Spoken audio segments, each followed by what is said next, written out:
This is the Original Copy Podcast. If this is your first time stopping by, go ahead and give us a like and subscribe. It helps out the channel. What's going on, Sam? Nothing much. Just living life, getting to enjoy the allergy season that just hit us, and it's been not fun. Yeah, you know? I'm lucky. Never had allergies. Don't plan on it. Yeah, I mean, it's not necessarily hitting me, just the people in my life. It's affecting them, but it's okay. But interesting topic on health.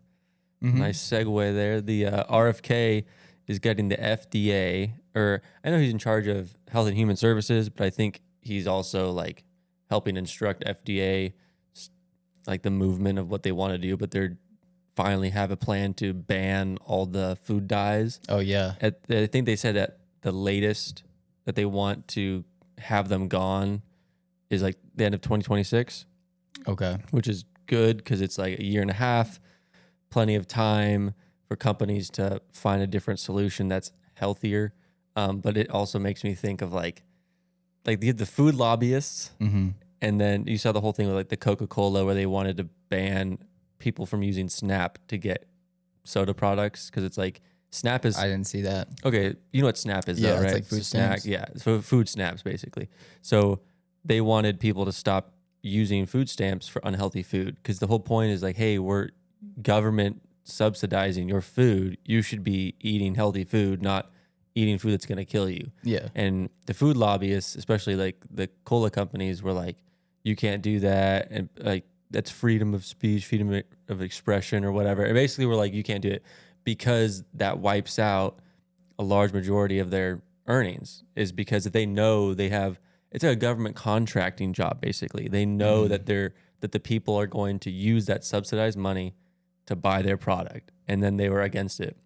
It's the same reason they approved stuff they shouldn't have approved in the first place because they just were going to let it slide, like and KFC and stuff. You can it's not healthy food. Yeah, it's the good old boys program. It's like, hey, you take care of me and my company. We'll lobby for you. We'll give you money when you run.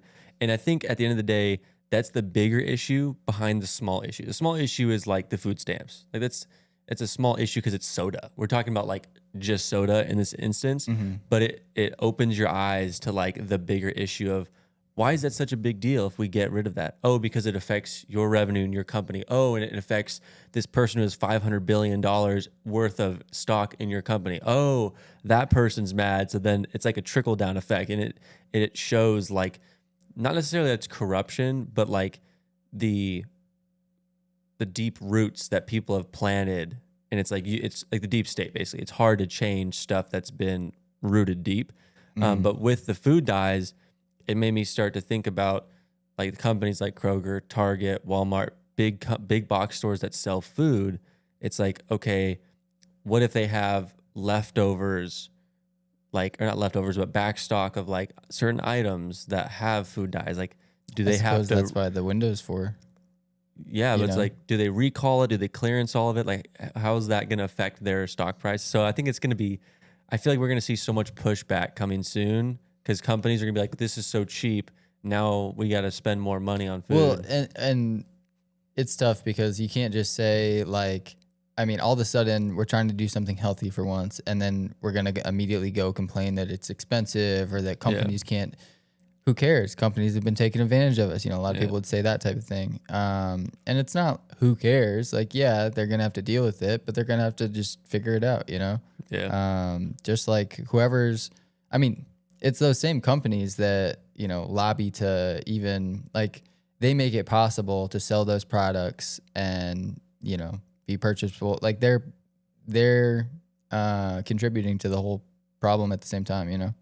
Yeah. I think it's going to be good for competition because some companies who aren't as deeply invested as like a Coca-Cola or some company that, let's say it's Gushers, some company that's highly invested in artificial dyes like Skittles or candy companies, a company that could start up, whether it be a drink company because dyes are really popular in drinks, there could be a lot of new startups basically that come from companies that like don't have to worry about all that stock and all those like what's the thing called supply lines. Yeah, Like yeah. they don't have to worry about all that because they're new. So they get to just start over with healthy. So I think it's gonna be good for competition because it's gonna drive everybody to those. So I would say people can start expecting in the next 6 months a heavy push from advertisers wherever they're watching stuff regarding food and snacks, and it's gonna be from companies that we probably haven't heard. Or we're going to start seeing those companies be bought by like Frito-Lay or big I bet companies. you, yeah. I think what I was gonna say is you're gonna see, like, yeah, Coca-Cola or Frito-Lay or companies like that rebranding themselves with a new healthy version of whatever it Yeah. is, but still dominating that share of the market. And then slowly they're gonna figure out, how far can they push the line, like, come up with new unhealthy things to then become cheaper, whatever benefits them the most. Yeah. And it's So going to be interesting seeing like, because it sometimes goes into politics, but to see who's going to claim success for this. Because for me, it's like everyone should claim success as a whole in America with wanting to make everyone healthy. Like it shouldn't be, I mean, there could be one side who doesn't want people to be healthy. And we kind of saw that during COVID. But ultimately, health should be a giant desire for everybody. So it'll be interesting to see pushback if people try to push back, because that could turn into a very big voting issue for some people if they see you somebody really think? if they see somebody who says like, for instance, the Coke thing, where it's like let's say the majority of Americans say, yeah, like we shouldn't be subsidizing food stamps for unhealthy food because you think of the kids, right? The whole point is you think of the kids that the parents are buying food for them, and if you're like, well, I don't want that kid eating bad food because that kid could get diabetes, health problems. I don't want that, so I don't want that kid to have it. And then if there's a politician that says, no, we want the kids to have it, then they could like run into some hot water in It's some crazy. areas. It just reminds me of I remember Mayor Bloomberg of New York when he was in office. His big thing to keep him in office basically was maybe it was just a sugar act is what they called it, but basically they just banned all these large sodas and big gulps and 2 liters, anything over like probably like 16 ounces or something, or maybe smaller than that. People were outraged and it was like this big old back and forth. So you're right. There is some sort of like, Yeah. I mean, at the core, like people that don't care about any of that stuff, but they're just drinking soda every day, that will set them off. Yeah. But it's crazy, for a politician that really doesn't seem to care about any of this health stuff to be able to pretend like he cares, do some sort of roundabout fake health move, and then that's enough to make him seem like a good person and stay in office. Like that's all it takes. Yeah. So I worry about all the people that come to aid RFK in what he's doing, but are really just there for the brownie points and to further their career. So Yeah. I mean, going on a different note too, sort of in the realm of politics, but this whole war thing that's going on. And like, I mean, we have like 3 different areas of war, possible war. So you have like Israel, Middle East, and then you have Russia, Ukraine, and then China, Taiwan. Do you think, I know we've talked about it more in other episodes, but do you think that there's going to be anything, or do you think we're going to have peace like for another 4 years? Like, do you think it escalates? Because the tariff escalated everything amongst the world, but according to reports from yesterday and today, like there's a lot of countries that are going to be signing new trade deals in the United States, so tensions goes back down. But do you think anything starts in wars? I think there's probably like a 60% chance that nothing happens. We keep peace all the way through, but like the next 10 years, let's say, every single year, every month, every new move all around, it's like tensions are going to be there regardless. And every single move on everybody's part is an opportunity for war to start. Yeah. And so it's going to be high tensions, but I think we're going to be able to avoid the minefield just through, classic politics. And it's going to be good enough. Like, it's not going to be easy. There's going to be ups and downs and worries and, a bunch of new threats and all this stuff. But I think we're almost in like sort of like a Cold War, almost like a pre-Cold War period. And if it gets there, it could turn into, like, if we ever actually did get to a real Cold War, I think we are going to war regardless. Yeah. But I think if a war was going to start, it would happen probably, next 4 years for sure. Yeah, and it's also weird because we're talking about, it's like obviously we want peace, but then you see the United States come out with like a new fighter jet, And then like the UFO stuff is gonna start intensifying, in my opinion. Like we're gonna start seeing more technology, or more technology is gonna be discovered, quote unquote. That Not to cut you off, but do you think that like if we have aliens and we're like, hey, do you think China has aliens? Do you think those are different aliens than us? Like, you know. I would say it's hard with like aliens, because then it's like, how do you keep that quiet? How do you not leak that? If it's some sort of being, how do you keep that being alive? Because it's not from here type thing. But then it's like, okay, you start talking about the craft, right? So like, let's say someone discovered a craft. Is that from ancient Earth technology? Is that technology we've created? Then to me, it's like, I would say that China, because, okay, for instance, China keeps hacking us. So there's stuff that they probably have on us and the stuff we probably have on them. So part of me is like, do we both have mutual assured destruction in the form of UFO technology that both sides just aren't going to use? Because at some point we're both too powerful to fight each other. Like there's no point. Like why would we even fight each other? No, because there is a point. It's like if you don't go all out, which is like that's how they can fight, is if there's the threat of going all out, but we don't do that, anything under the ultimate threat is allowed on some sort of level. You just have to know how to play the game and get away with it. And that's why so many people feel like they have a position to play. Yeah, but I'm saying, like, is it even worth them to go anything but full out? Because any other country, we would eviscerate them. China would eviscerate any other country. So I feel like it's just us against them. And it's like, I can't see. I mean, I could see if there is something that happens, it's going to go all out. Like I don't see either of us, because of the egos on both like sides, like the both heads of state, the egos there. I don't see a side being like, hey, let's stop. I feel like it'd be like, we're going to show them, and then it turns into Cold War times 400. Well, do you think that maybe if we did, if we did not fully go to war to our full extent, but sort of just get involved and technically are in war, and then it goes on longer than it should, and it's just money being made out of that thing, sort of like a Ukraine situation, but a new Ukraine or a new, basically, you know, if these sorts of things are going to happen and greedy business people are going to get in, as a country, we should just be getting in and doing whatever to just like, one, stop other people from taking that opportunity right there, seizing that opportunity and making money for our country. Like at a certain point, war is profitable. Yeah. And we don't even have to win. Like we don't even want that. We just need to tell you what, you know, what's going on over here, what things are worth, you know, put some separation between people. And it also could be like a proxy war, where it's like the United States uses 7 of these countries to fight 7 of China's countries, and we're the ones just funding the war. I mean, that'd be a breath of fresh air. I could see that happen, because it's kind of what Iran does with Israel, because they don't want to get in direct conflict with Israel, so they just hire these proxy terrorist organizations to fight Israel. And then apparently World War III almost started because Israel was going to like fully bomb like Iran's nuclear plant, and the United States said, no, let's not do that, because they didn't want to have to start another war while Russia and Ukraine's going on, which makes sense. That's the thing. I feel like everybody, it's like we're the ones that actually have the power to start the war. Yeah. But everybody is like pushing our buttons or trying to do anything so that we have to, you know. Yeah.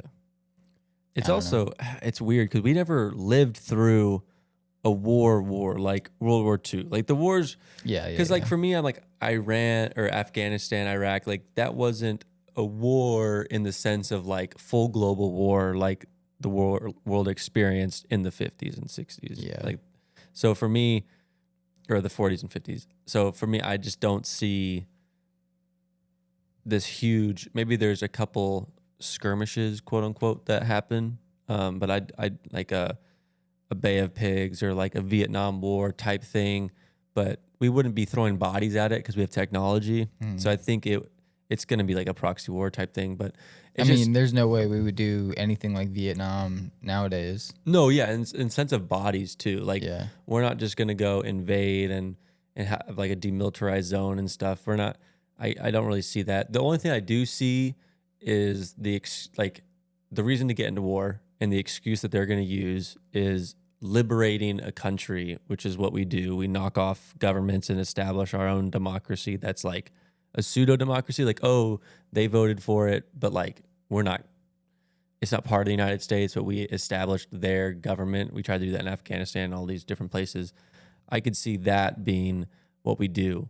So it's like, oh, well, we're going to go and send these people in to free Iran, or send these people in to free, what's the partner of Russia? It's not, it's Russia, but right next to it, I forgot what country it is. Syria? No. Sorry. It's like, well, not Syria.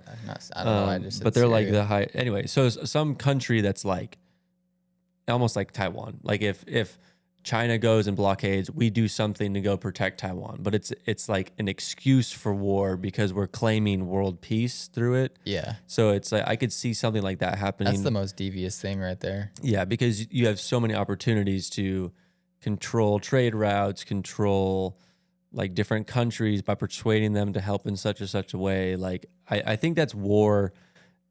That's how like war's playing out, because China's playing this weird long game where they tried buying a bunch of our land and they tried taking over a lot of our business, and they basically tried using the West against us, like the capitalism and the laws that we have, or trading laws.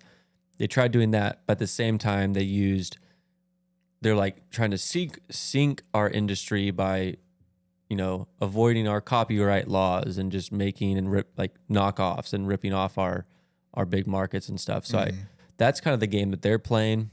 I think we were playing just make our military as big as possible, but we let China do all these things, and now it's just in our face, and it's like, okay, now we need to do something about it. That'll be interesting.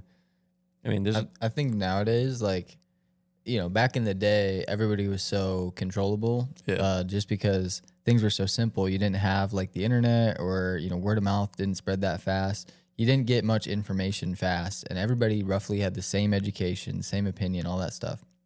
You're sort of locked in this in this bubble or box or whatever of, what you are, what you're going to do, what you expect. Like, your possibilities are very thin. It's just very contained. But then all of a sudden nowadays, every single individual has a vast variety of knowledge, and they have attachments to all that stuff too. Yeah. So it's so much more difficult to go to war when your population is sort of like in tune with other countries' populations, or all these different things. And I don't know. I feel like it's tough to get the same sort of sympathy you used to be able to get to war. It's like it used to be, oh, we have a large population right now. Okay, we're going to draft a lot. We're going to do whatever, send all these young people to die, essentially. Yeah. And nowadays, people just aren't going to do that. And they have so much attachment to all this stuff that I think the only way that you could get these people to, because you need the people to go to war, or you don't really have a military. And, it's debatable what's going on right nowadays in the military. But if you don't have those people actually wanting to fight your war, the only way that those people will fight the war is if they decide to start the war. Like civil unrest, or just complete, because people get more informed, they get smarter, they communicate more, they figure more things out. And the farther that goes, people start to, I don't know, they just feel like,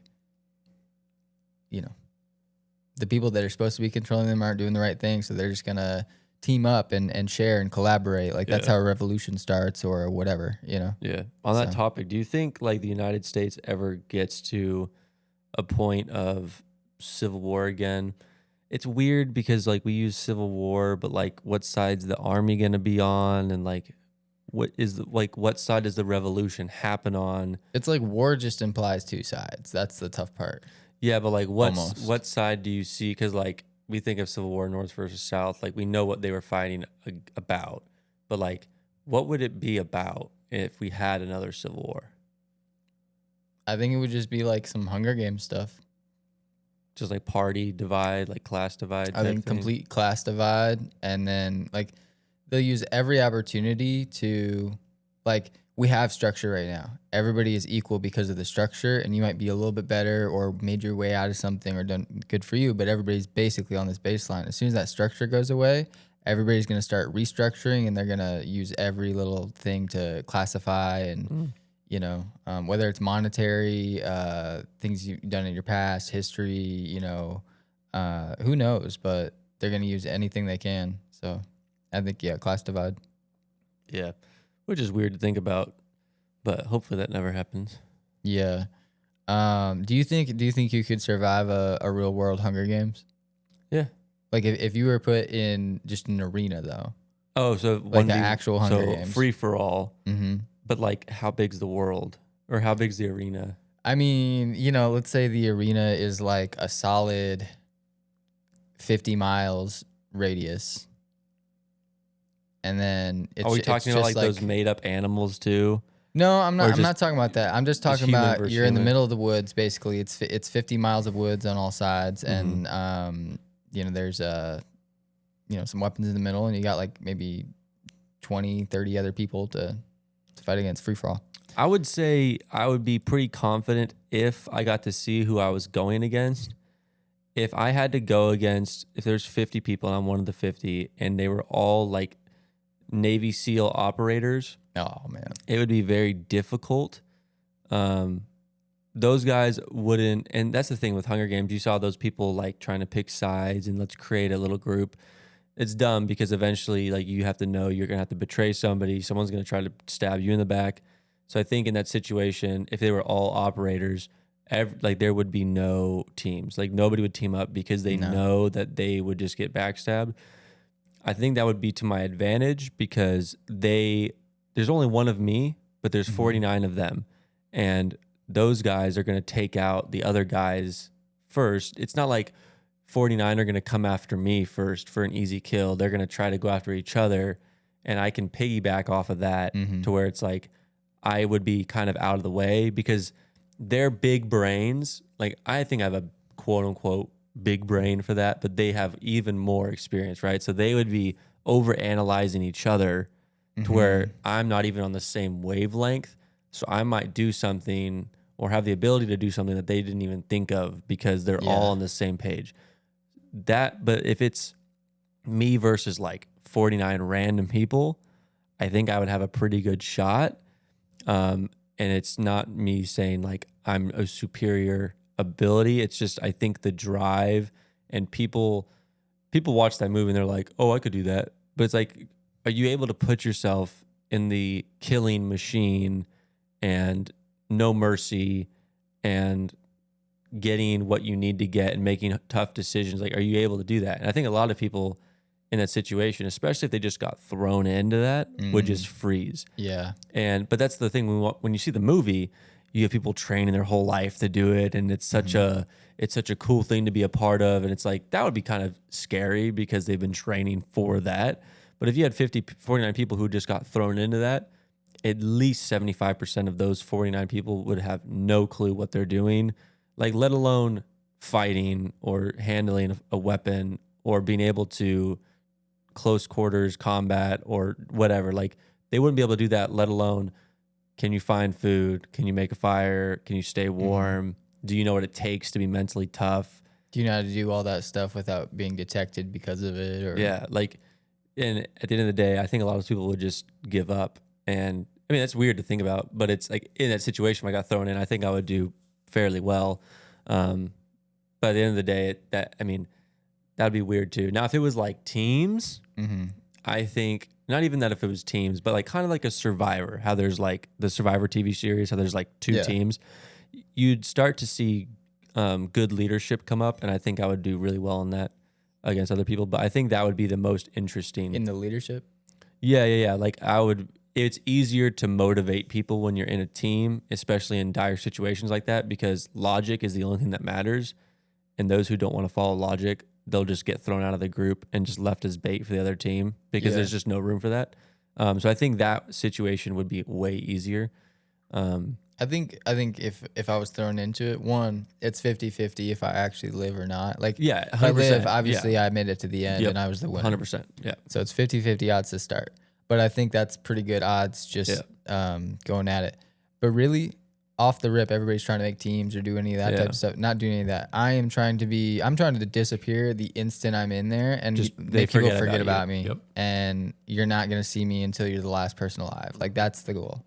And, you know, if I could help it, if there's opportunity for other things, you know, take advantage of that, relocate, you know, do all that type of stuff. Like if there, you know, let's say there's guns out there or a bow or a crossbow or something like that.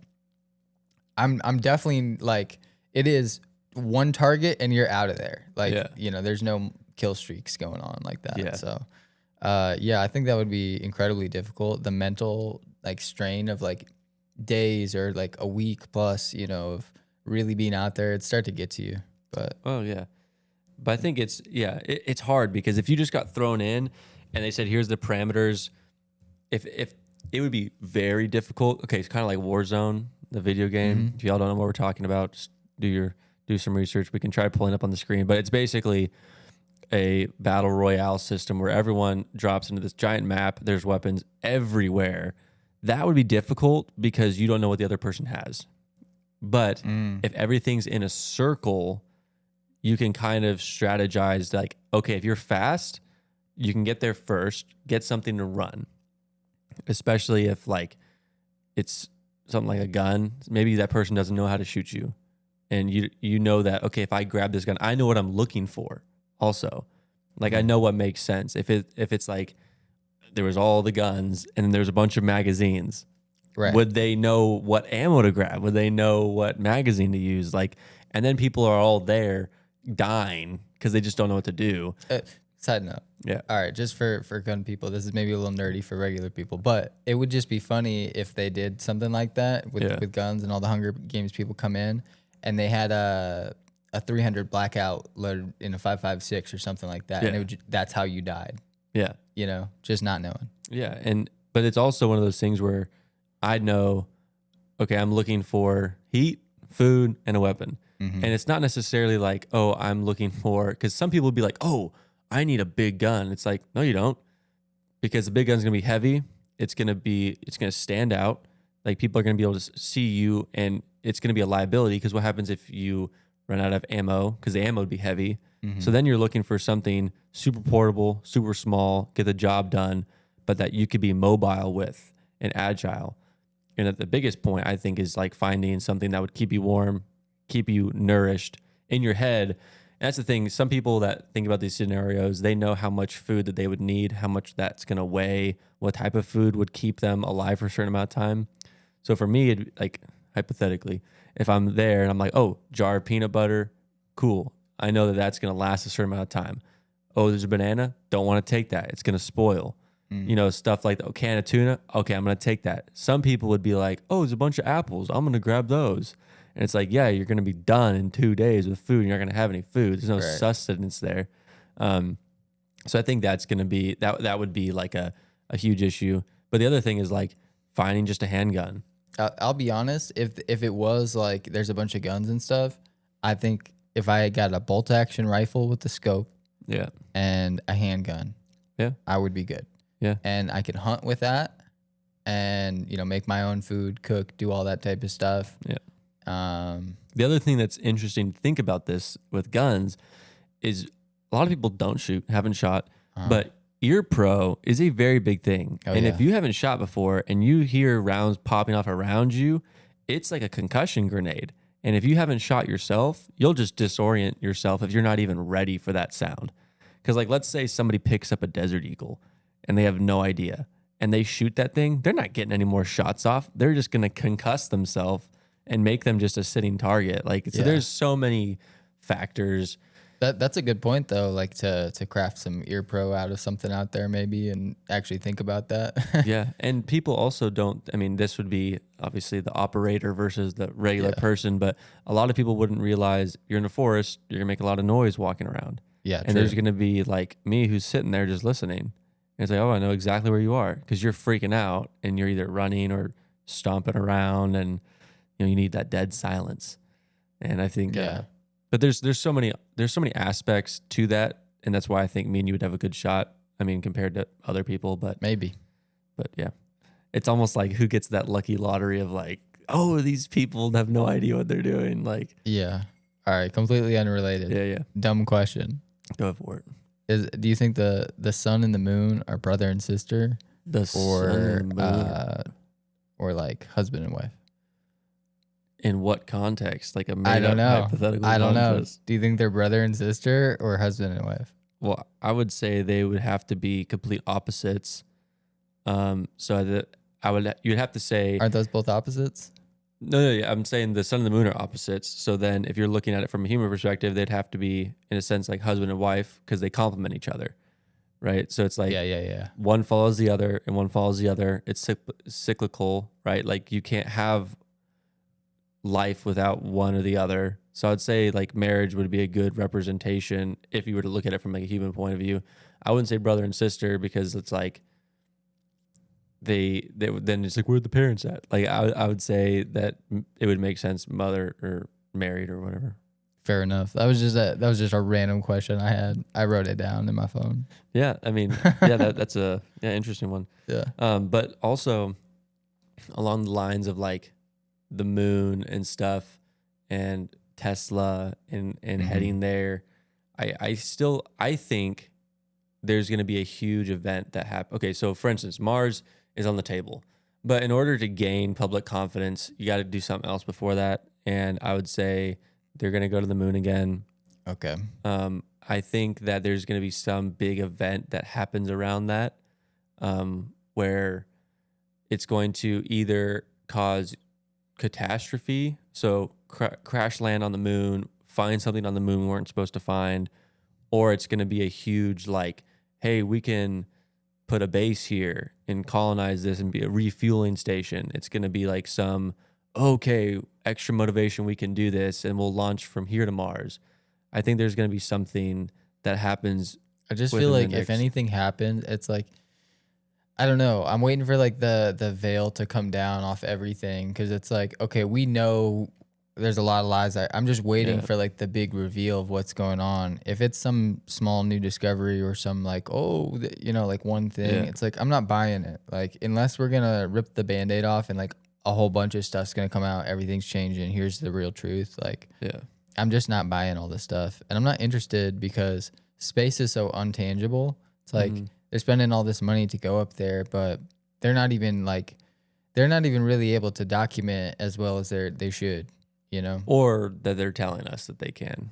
Right. Right. It's just very convenient, like why they wouldn't record something or like, oh, well, we make composites because of this or just small things like that. And that's just as far as like, recent stuff. But you pair that with like the moon landing, the footage actually being confirmed fake and not the actual footage there, but they lied and said it was. Like there's a distrust there in the first place. So especially all this new discovery stuff, and it seems like we're going back to space as a priority.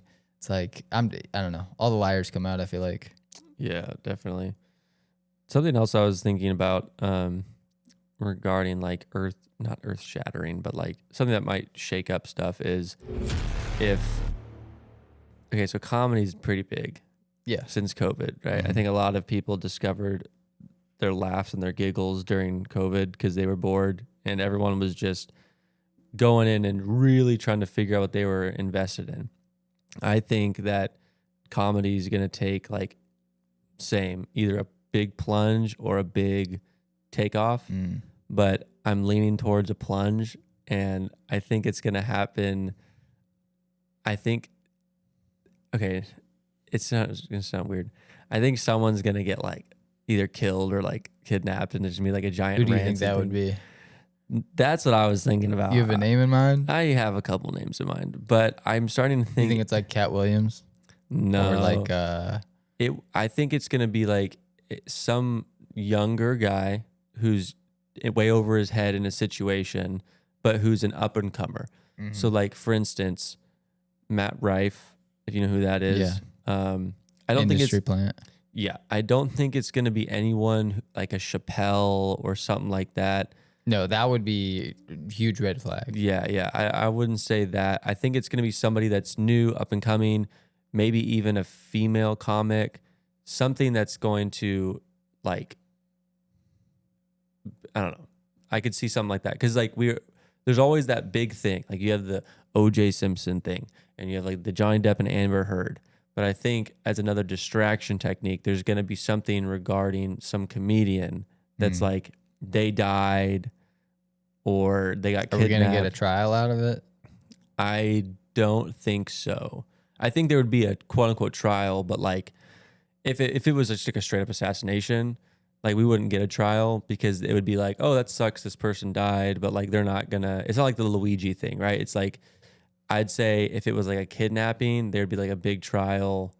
But I just for some reason think that comedy has hit this all time like peak, and people are so invested into it that either something's gonna bring it down or something's gonna pump it straight up. Okay, I think it's pretty hard to tell what's going on, but I know that comedy was in a pretty decent place for a long time. For like, I mean, pretty much since like, you know, the 90s up until like 2010 for sure, it was intact and good. And, you know, after that, it started to kind of tanker a little bit. And then something happened, though, where everything was so PC that comedy couldn't be funny. And like by 2016, nothing was funny. You couldn't be a comedian. You couldn't say anything. And then it was like for a while, comedians would like try to be that edgy guy. It's like, I don't care. I'll say the thing. Yeah. But it wasn't received well. Like they weren't able to communicate the thing well or just say it in the right way. And then all of a sudden, it's like people do get tired with all the woke PC stuff. And then certain people are able to like break through a little bit and just say this stuff nobody else is allowed to say, but it's okay. Yeah. And then the barrier gets pushed and pushed and pushed. So the point where now, if you're not one of those people that's coming out saying some radical truth or some against the grain, you know, thinking or just a joke, whatever it is, you're not in the trend. You're not making money, or you might make money, but you're not like where the audience's attention is at. You know, like all the big comedians, the people that we go like, ooh, all the interest is from somebody saying something controversial, going against the grain, or talking about somebody they're not supposed to. And so I think that kind of dries out, and it's like we can't have everybody doing that because it gets boring. We stop caring about the little points. Everybody's just trying to make a point now, and now it's not funny anymore. Yeah. So I think we're in that period where things are going to stop being funny, and they're going to get a little too serious. And already, like, some of the comedy stuff is kind of just like a podcast.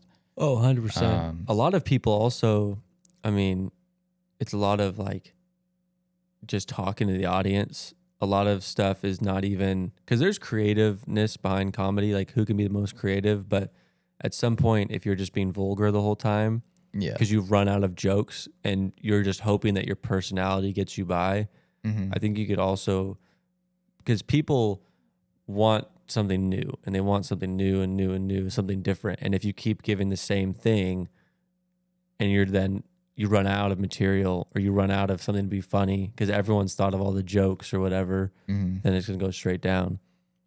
Or you have robot comics that go up there and they think of every single thing that's funny, and then they put everyone else out of a job. I could see a robot comic being kind of funny.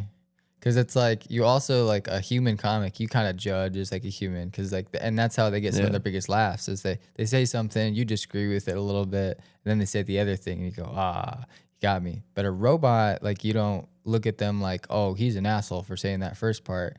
It almost just flies right by you. So I could see where, like, if it was telling some witty jokes that are well written, like when that punchline hits you, it's probably really funny. Yeah, you know, it'd be really funny.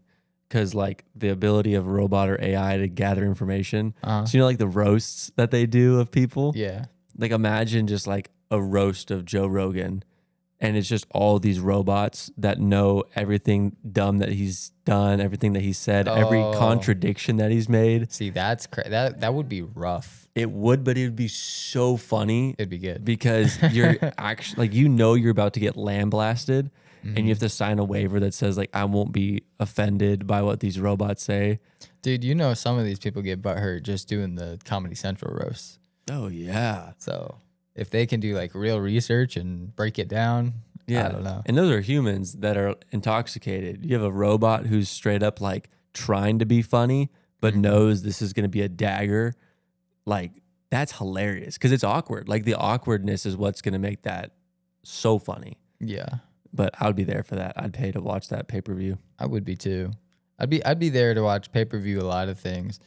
Do you think like our American pastime used to be baseball? Yeah. That's kind of outdated. That's not really, I mean, the money's still there, Sure. but nobody's really invested like they used to be. Other sports have taken over. Sports as a whole have sort of fallen out compared to other things. Yeah. Do you think new things are gonna become, like we've talked about it a little bit, like blood sports coming back or things like that? But do you think like new pay-per-view stuff, like despite the blood sport stuff, like even just like maybe like a new futuristic form of racing, like maybe not pod racing yet, but like something that's different, but like Formula One kind of, you know? I could see that because then to me, just all goes towards blood sport of you mounting guns on cars. But like, how many things can we do before we get to that? Like, if we didn't want to do that one, we were like, let's be civilized, but like, let's increase the entertainment, let's increase the danger, the risk factor, the skill, the technology. I could see some sort of like a real world war zone with like paintball or some form of haptic feedback or something like that. So like of all mean humans. And then if you go to robots, some sort of drone racing, which you could look at as like pod racing. Because then that's the other thing is like someone wants something more extreme than Formula One. So it's like, okay, airplane racing, can't do that. They're not as agile to move. But then it's like, okay, drones, people flying the drones, bigger drones that they're flying that can do stuff that a human pilot wouldn't be able to sit there and take, like G-forces wise. But I could see something like that. I think it's going to be more robotic, like something that people are going to pay to watch and they know the result. So we have like robot fights now, like the engineering people put together. I forget what that's called. BattleBots, I think. Yeah, something like that. I could see more of that type of stuff, but it's like, when does that get entertaining? When is it? There has to be that piece of tech that comes out that people are like, oh, that's super interesting. Because that's like all outdated stuff. That's like, yeah, they probably have better versions of it, but that whole concept they've been doing since early 2000s for sure. Yeah. And yeah, it's like, yeah, call that a robot if you want, but that's not like a robot for real. And it's not, I don't know. It's like, I don't know if entertainment is not valuable enough or they just feel like people can't handle certain things. But at the end of the day, if they wanted control and to do stuff, entertainment, like just keep us preoccupied with stuff that's actually engaging and interesting and like that we care about, not some temporary thing that just keeps us distracted. We'll find something to focus on eventually. I also think it'd be really cool because people like Star Wars action scenes, fights, one-on-one, that type of thing. Imagine if UFC had something like that. So not swords, but like, let's say it was staffs and they introduced staffs into that type of fighting. I think that would drive up the level, like have them wear helmets and have them wear some sort of padding, but it doesn't look like football. It's like some sleeker design that's like they're not going to get killed in the head if they get hit, but it's like the finishing moves and what's that video game? Mortal Kombat. Mortal Kombat. So stuff like that, and then people can invest in the characters and the intensity that this person brings. Because UFC fighting, it's like it's no longer new. It's like people know you're gonna get on the ground, you're gonna stand up and fight, and you're gonna kick, and you're gonna submit somebody. Like people know that that's what UFC is now, and I think UFC kind of starts to peter out because the big names like Conor McGregor and Khabib and like John Jones, all these people are kind of like going down. And if that's what everyone who currently watches invested in, they're going to start to peter out. So it's like, you don't see too many big stars over there. Yeah. Like the last big newest star was Sean O'Malley. Yeah. And he's starting to. So I'd say if they introduced something like that, but it's not the UFC. It's its own thing, right? Because you can't just change the UFC or else people will be like, oh, I don't know if I like that. It's going to start small, kind of like pickleball, like all these like spike ball, like the fringe thing. I think it's going to start small. and then gain traction super fast because people realize, especially if you get good marketing behind something and good film techniques and you have good production value, something can jump very quickly. I could see something being funded like by the Saudis, something like that. Like just like how, you know, they do the monster truck rallies and they're Yeah. crushing all these, you know, school buses and all this, whatever. They should just set up a big giant ring that has a bunch of like trash in it. It's like a dump or something. Yeah. And these giant robots just fight in there. And everybody would love to see Yeah. like these giant robots fighting. Yeah. That'd be awesome. It would, but that's the thing. Like something has to keep escalating. I think that's the final boss, to put it mildly. Like at the end of the day, like robots fighting themselves, nothing's really going to top that. Because what are you going to have, planets fighting each other? Like it. I feel like robots is that step, but like what we almost want the risk of like a human being involved though. Still, like what if it was a giant robot but it's piloted by a human? Yeah, You know, something like that, where it's like at least if they're not in actual danger, they're in control. And it's like, because like robots, I mean, it's like, okay, get the best robot program, put it on both robots. What happens? this is a draw. It's a draw, right? Yeah. So it's like there's some programming there somewhere, or they've mechanically disadvantaged one robot compared to the other build of the other one. So like, yeah, people would lose interest pretty quickly. It'd be really exciting at first. It would almost be interesting if there was a segue where people stopped being involved with stuff. It was just like robots and a lot of robots. We got burnt out on the robots, but with the robots, we've developed a bunch of new sports, a bunch of new activities, a bunch of new technology that then humans now become brave enough to like jump into. And I don't know. Yeah. There could also be some sort of, assuming these people don't die with what I'm about to explain, but imagine the movie Gladiator, they have guys fighting and they have lions and stuff. So it's like there's a bunch of aspects, but imagine if you had two guys wearing haptic feedback suits. If you get shot, your body acts like it died, so you get paralyzed by the suit. You're not dead though. And not necessarily that you feel the pain, but it's like, it's just the embarrassment that you lost because that person paralyzed you, right?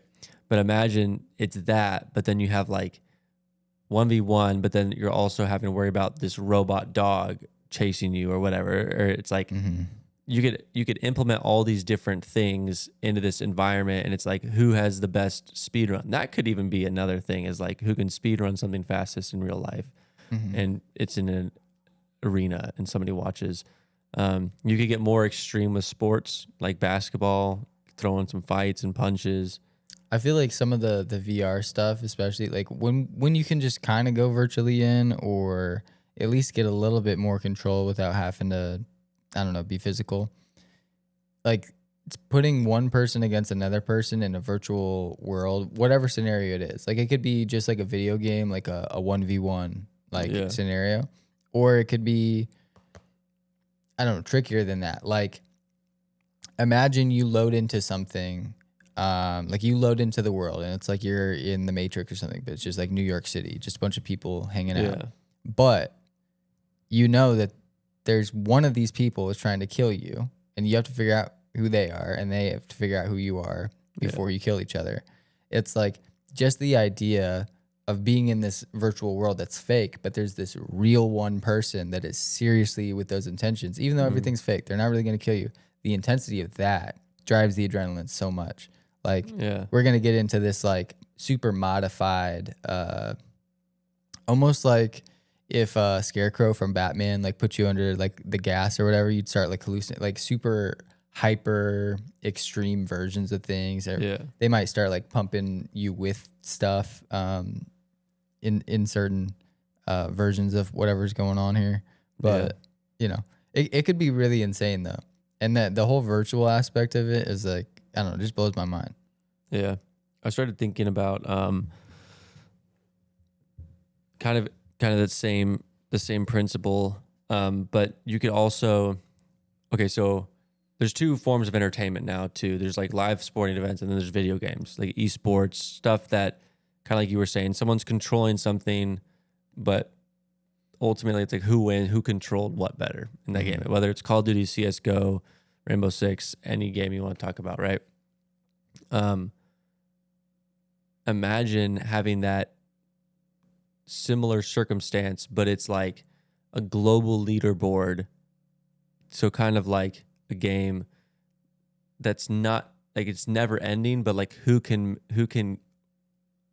keep the top leader, like who can be the leader, right? And then everyone wants to watch this. So it's like it's a simple game, let's say Candy Crush, right? So it's like you start playing and there's infinity levels, or first one to get to this, the season's over, whoever gets to the finish line first. If there's a 10,000 stages, whoever gets there first, season's over. Wherever you finish, you finish.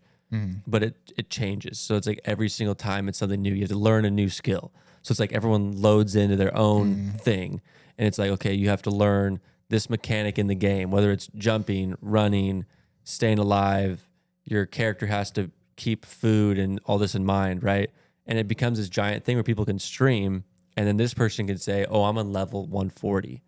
And everyone else is at like level 30, right? Everyone's going to want to watch that person because they're the one who's on the leaderboard.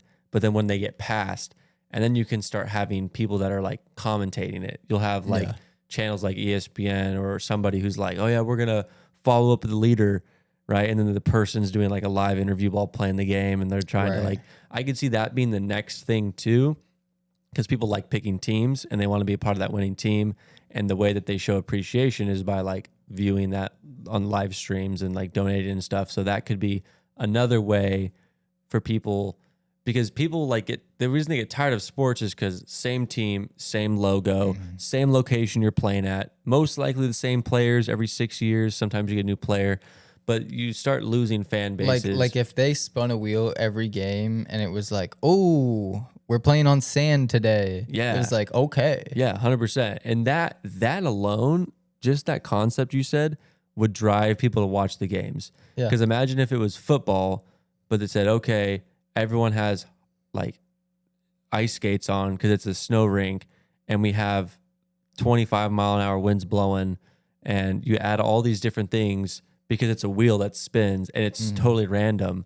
And the players, it's almost like more enjoyable because it's like, are they a good enough athlete to prepare for? Because then you get to see the strength. And then, for instance, NFL Combine happened today, right? And everyone's like, oh, this person's really good at running, but they suck at catching or whatever, right? You could have the stats where it's like, oh, we hope that we get an ice rink today because this guy's really good at skating, but we need it to be hot weather because he does really good. Like you could see all these factors, and people would nerd out about that. Yeah. And that could drive popularity. But then it's like, that would be some super, like, if you would just let that be a thing, just that, nothing else cool has to exist, just that, that would be the coolest thing. Yeah. But we can't even have that. Everything should be that cool. Everything should be so intensive. And like, we don't get any, like, we think we enjoy stuff. We don't really enjoy stuff as much as we should. Like we should be enjoying our time and like doing things we enjoy, but we do things we don't really enjoy, and we're like, it's okay. Yeah. Okay. So for instance, something that I just thought of, that'd be, they could even implement this and it'd be funny, or like it'd be entertaining. Baseball, right? Let's say baseball. And let's say, oh, your team is, if you get the first run in the game, you get to use an aluminum bat for one at bat during the game. Or everybody has, like the pitcher has to throw with his opposite arm because he gave up a run or something like that. Or, hey, each team has an opportunity to give the other team, like, to switch the order and be like, okay, randomly rotate that order, or something, to where it's like you can add so many little things to a game that already exists.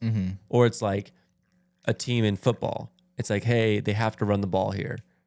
Or, hey, we can add 10 more yards to this field goal try.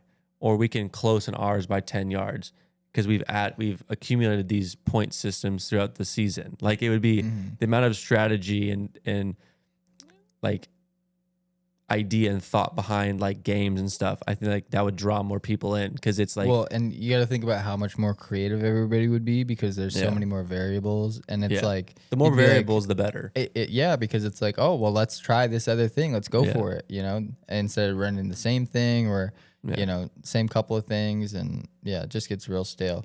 But I think sports, traditional sports especially, people are going to be hesitant about all these changes, even though they've changed a bunch and they've just gotten worse. And some good change might do them good, but Yeah. I think people are hesitant on that. But video games or like just some sort of virtual experience, I think those could be huge. Even like virtual experiences for, let's say you had PTSD or something, Yeah. or whatever it is. It's like putting you in an environment that lets you work through whatever your thing is or helps with certain things. I think that could be like super helpful for people and beneficial to like society. But then on the flip side of it, like imagine like this psychological terror you could put yourself in. Like, I don't know if you've seen like some of these horror games are like actually pretty scary for like if you were really just gonna submit yourself to playing that thing. Yeah. And to really get the first person perspective of being in a horror game like that, or anything else. Like, they can make a virtual experience of just awful death, Yeah. and you would experience it. It's kind of like something from Cyberpunk called a brain dance. Yeah. I'm surprised, like you saying like a horror game or something. I'm surprised they haven't done, because people are big fans of going to watch horror movies, but like I'm surprised there's not more interactive horror like type houses. Like, how people go to like a scare house or whatever. I'm surprised there's not more of those to where it's like you get a paintball gun and there's a 4-person team and you have these zombie actors that are like running at you. Dude, and like, that would be fun. that's what I'm saying. Like, I'm surprised that they don't have that, because imagine like the zombie actor, they just have padding and they know when they get hit, but they're not getting hurt. It's not like you're getting to pay to get to shoot somebody for free and they're not shooting back. But like, imagine something like that to where it's like, okay, here's your scenario. You're in this type of situation. It's Armageddon. You have to get from point A to point B, and the arena's like 4 football fields long, and it's a 8-hour journey, and you have to get your team to the other. Like, that would be entertaining alone. Yeah, it definitely would be. I don't know. Just like specialized stuff is really cool. Like I even see some of these like airsoft, like I don't know what to call them, milsim events. Yeah. So it's like a bunch of dudes and they go like dress up with the military stuff and go out there and do whatever. And it's like they're just playing airsoft. Yeah. But the way that they actually take roles and like take that role seriously and do all this stuff, it creates this super like immersive experience so that you could actually, sort of get some sort of experience out of that. A huge idea, by the way. Yeah. So it doesn't have to be a TV show. Okay, you know what CrossFit is? Yeah. So like that. It's like an organization like CrossFit, but it's like world's best soldier. Okay. And it's like you get trained on like shooting, accuracy, speed, strength, agility, and how smart you are.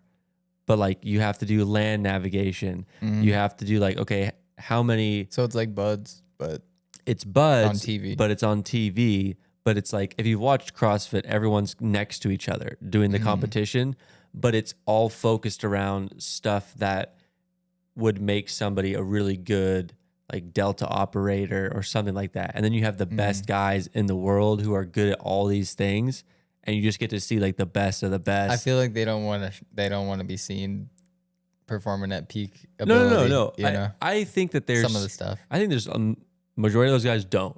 But there's some guys that would do it. And I think that would drive the sport to where the people who retire out of Buds or out of Delta and stuff like that, like the people who, they were a part of the SEALs when they were in their 20s, but now they're in their late 30s and they kind of miss being in there. Or it's a PTSD thing where it's like, I miss being in that struggle and that stress. And it gives these guys the opportunity to go out and just compete.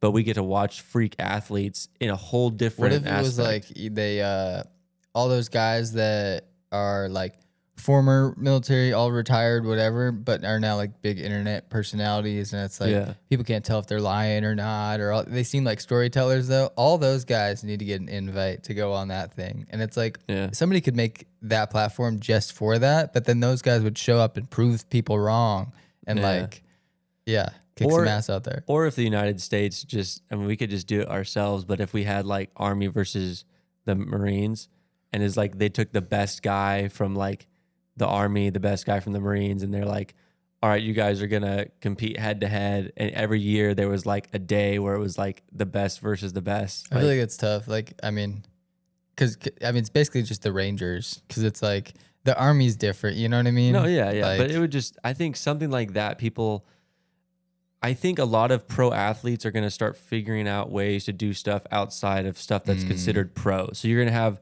a super freak athlete who's doing UFC but doesn't want to fight. Yeah. Or somebody who's in football that doesn't want to play football. And they create their own sport that like challenges you in ways that like these other sports wouldn't.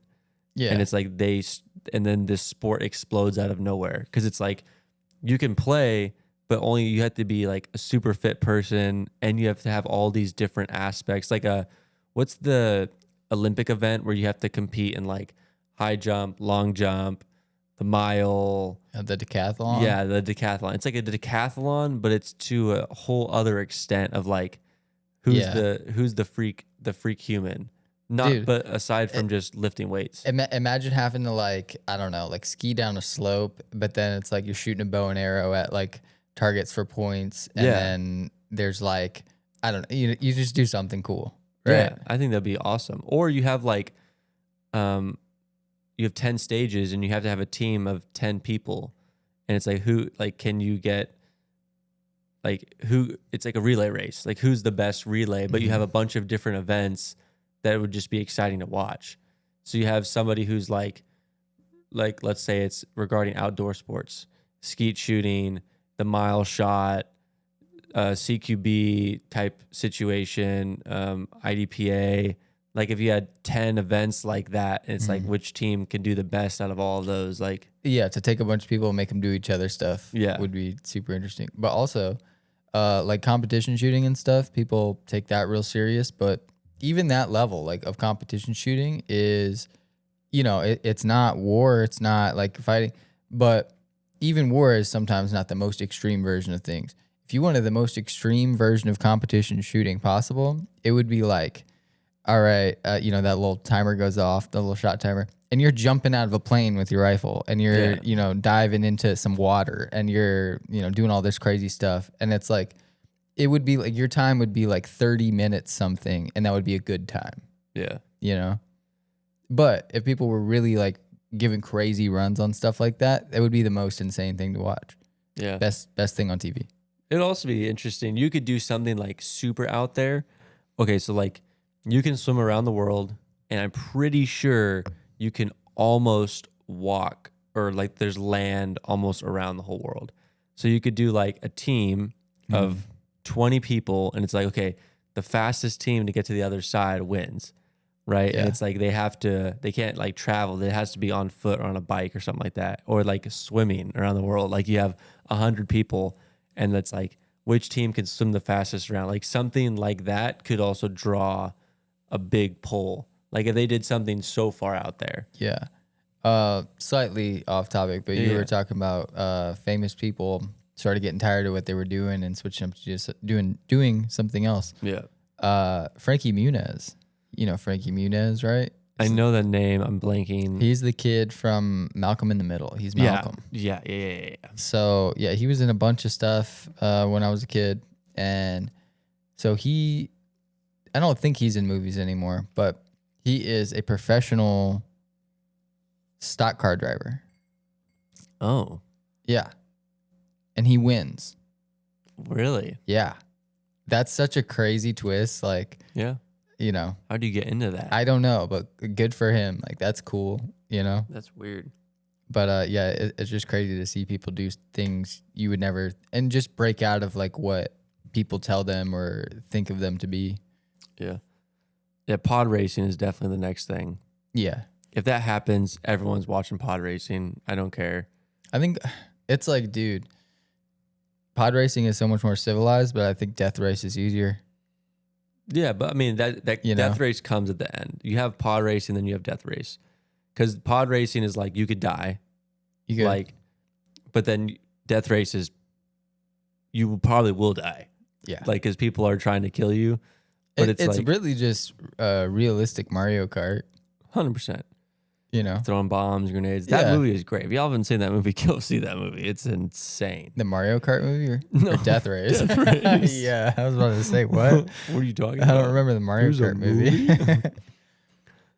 Okay. I did see the Mario movie. Not great. Speaking of Death Race, I'm so surprised thinking about this that they don't have a movie or a video game about Death Race.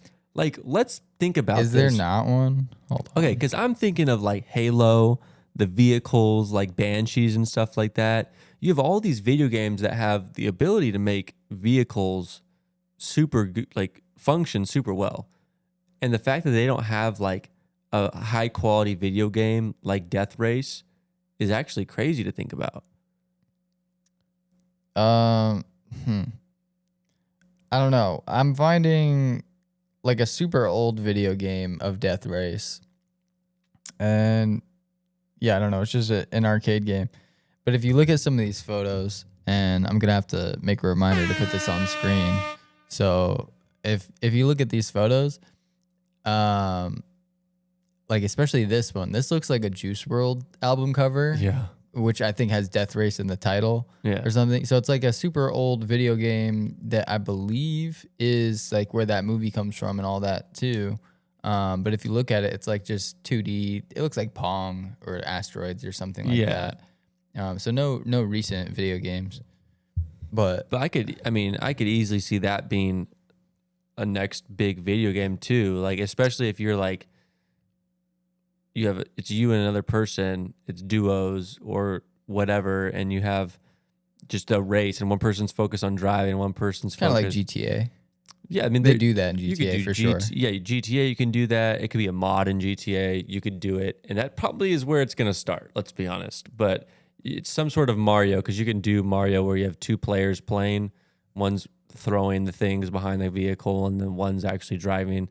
But if you somehow created a game like Death Race, but it has the GTA story, I mean, it'd be a perfect game within GTA, because that would become its own culture. Is like, oh, I'm going to play Death Race. And you're like, what's Death Race? Well, it's actually part of a game called GTA 6, but it's a mode within the game where you get to go and try to win. And then it's the whole conversation we talked about of, I can actually try to win money in the game or crypto, whatever it is. But that could be a super big drive to a video game developer, that it's like a game within the game. But like, people are so obsessed with it that it just is that game.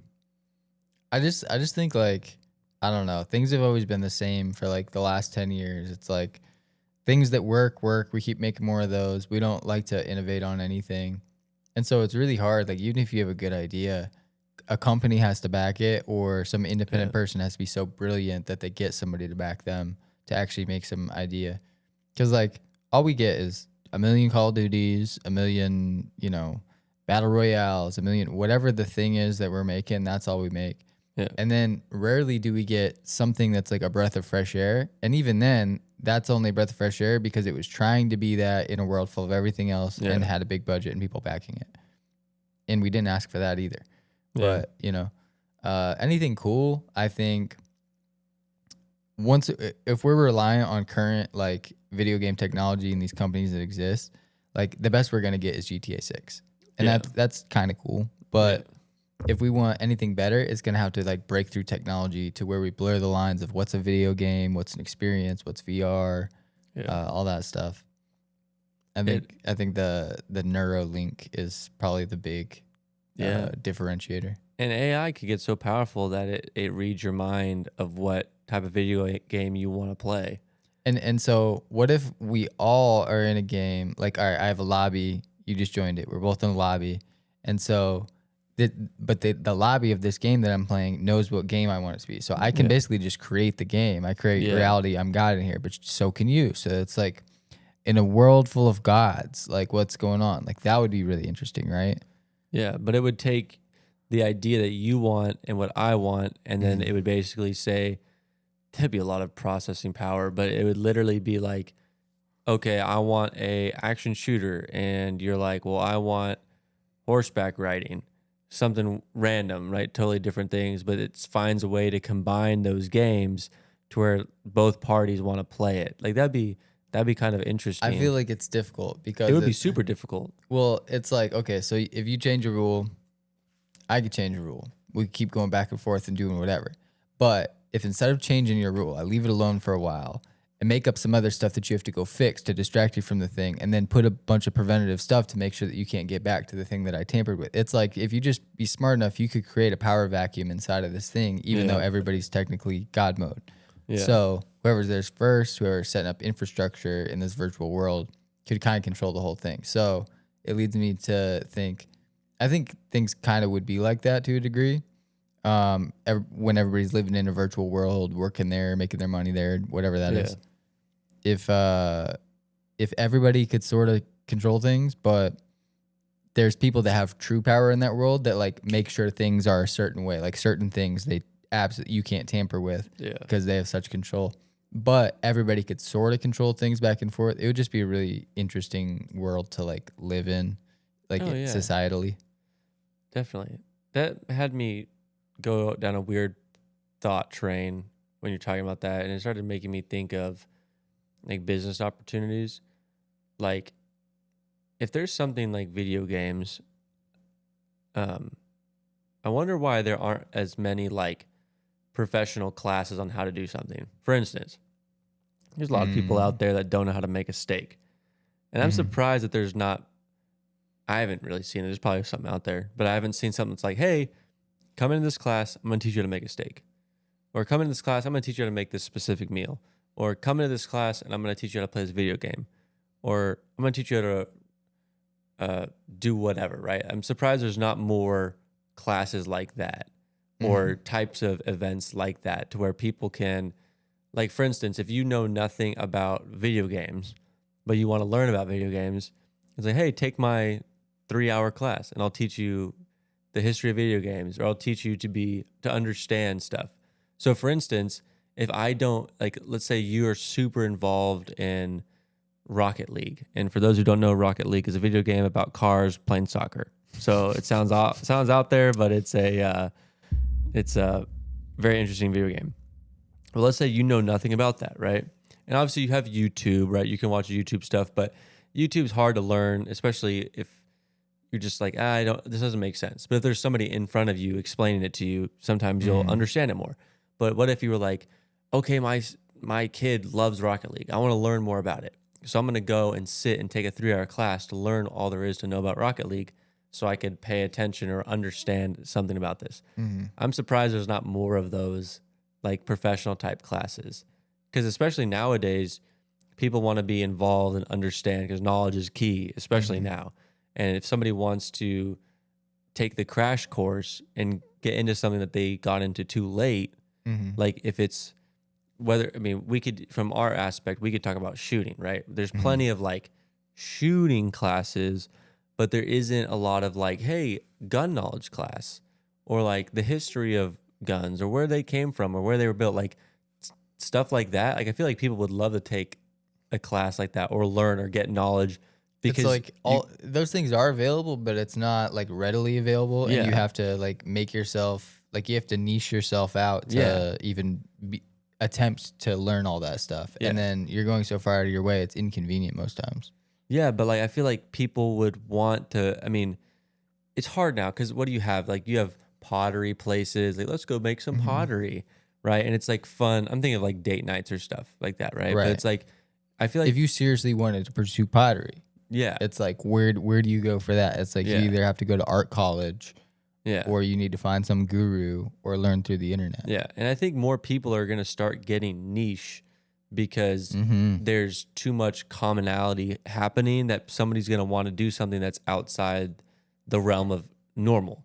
Well, so think about it. Everybody works at McDonald's. Yeah. Nobody wants to eat at McDonald's because everybody works there. Nobody's buying McDonald's. Nobody's getting paid because McDonald's doesn't make any money all of a sudden. Yeah. If everybody's diversified, everything's valuable. Everybody's like paying over for this specialized thing, and they know it's not available because nobody does that. No, everybody does different things. Yeah.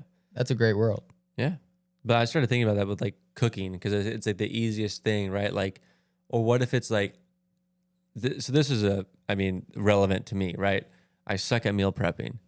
But what if there was like a class I could go to that was like, I'm going to show you everything you need.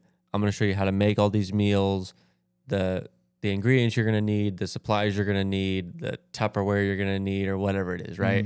And everyone goes in, they watch this person do this class, and it's like, cool, I've been educated. I can now go out and do something that I want to do. But a lot of people would say, oh, just go on YouTube. But I know, yeah. The issue with that is there's such a variety of different knowledge. Anybody could be an expert on YouTube. Yeah. And you've got a bunch of people, I don't know, selling you on health trends or doing different things. Yeah. There's ads in there. There's all this nonsense. And you can't believe that. If you went to somebody's class and they tried any of that stuff, you'd be like, this is the most unprofessional thing, whatever, bad reviews, and they're out of business. Like, there's a real world accountability to that. But I do see a lot of people, like, some people have specialized themselves a little bit, and you sort of end up, maybe you just do something for a long time. Yeah. Like shooting, for example, right? Like, you just go to the range and you get to a certain level, you're like, oh, this is boring. You know, you kind of feel good. Maybe you do competition. You're like, oh, this is a challenge, but you get bored in that. You know, you get to a certain level, and then you're like, wow, I've been doing this. I spent a bunch of money on this. I've learned a lot. Oh, wow, I can teach people. Oh, wow, I can, you know, start a YouTube course teaching people how to do all this different stuff. And you see people just end up in a position to, you know, turn their unique skills into like a business. But it starts out from like passion or just the willingness to do something that's not the norm, that's not readily available, something that you have to go try to do and spending time doing that. But it's super worth it. Yeah. And I think the reason I'm bringing this up is because, like, when we're talking about the AI thing, there's going to be a giant divide of people who want to find adventure in the real world and those who want to find adventure in like the augmented reality world. And it's like, if people lose hope and faith in doing stuff in the real world and being inspired, they're just going to go over there and being sucked in. So I think it's like a good opportunity for people to be like, to be more niche, because people are going to look for those smaller things to find joy out of them. I would be a halfy. Like, I wouldn't be fully into the technology or whatever, but I wouldn't be fully against it either. Yeah, but the idea would be like, it would help people be halfies. Like, because everyone's going to want to be, because this is something new, like augmented reality, everyone's going to want to have some part of this. But it's like, if you try to make it real life more enjoyable, for instance, we're talking about like baseball or football, right? It's the same thing. It's like, there's so much going on at a football game. You have the advertisers, the food, the beer, the environment, the fans, the yelling, and the actual teams playing, right? And then the feeling of victory or defeat if your team wins or loses.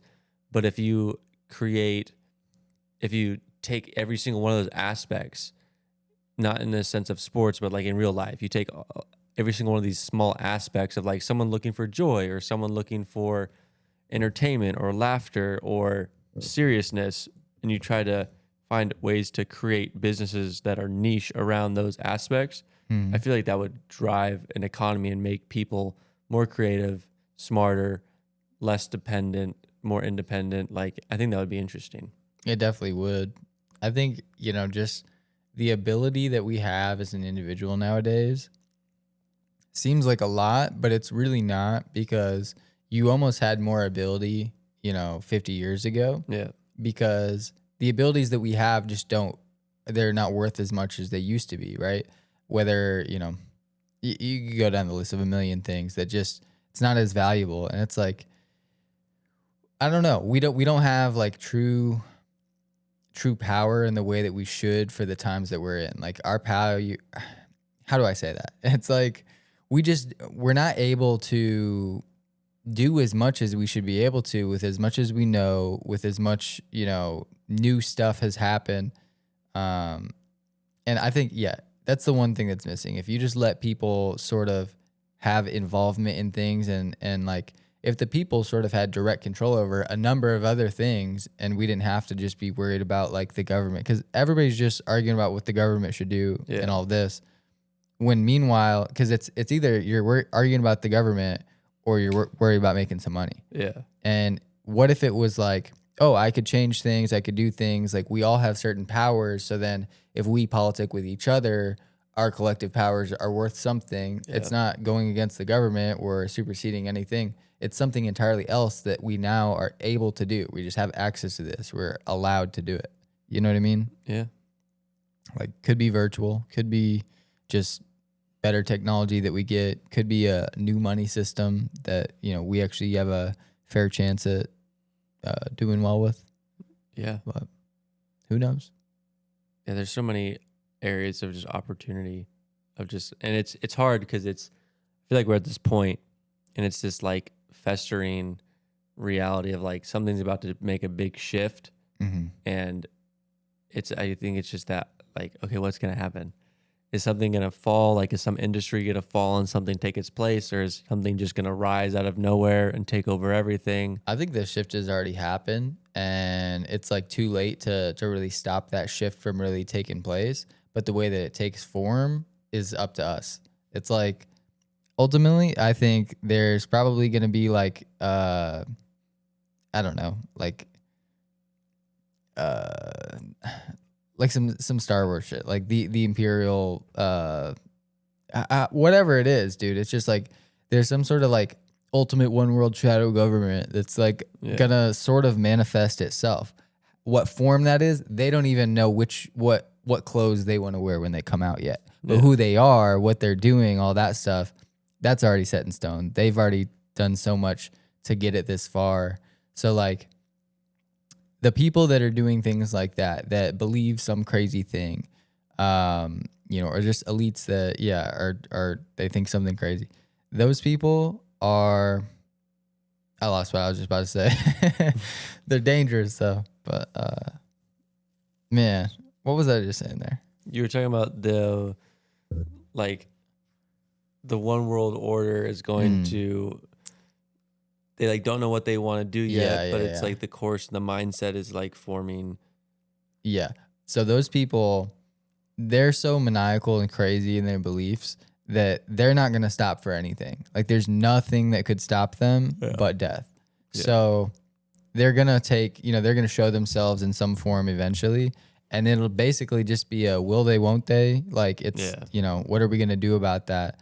So the best thing to do is like, dude, don't worry about preparing for a threat or the threat or any of that. Just become a better person, figure out how to, be smarter, learn things, be faster, just get it together, clear out that brain fog. Like that's the best you can do, right? Yeah. Be the most prepared you could be for any situation. That's all we can do. So yeah, I'd say when it's time, it's time. Yeah, it's true. Yeah, it's going to be interesting to see everything just come into fruition. I mean, there's so many things that are happening right now. I don't know. I feel like there's a lot of distractions. And I think kind of like you were saying, like a lot of these distractions is kind of like trying to see what's going to pop up. Mm-hmm. Or there's just a giant thing that's about to pop up. Like the whole world could change tomorrow. Like it could be Red Dawn and everything just changes, but probably not going to happen. Hopefully not. Yeah. But you want to wrap it up there? Yeah, I think that's about it. A little bit shorter episode today, but it's pretty good stuff in there. Yep, no worries. We'll be back around next Saturday, so stay tuned. Make sure to like and subscribe. We'll see you. Thanks, everybody.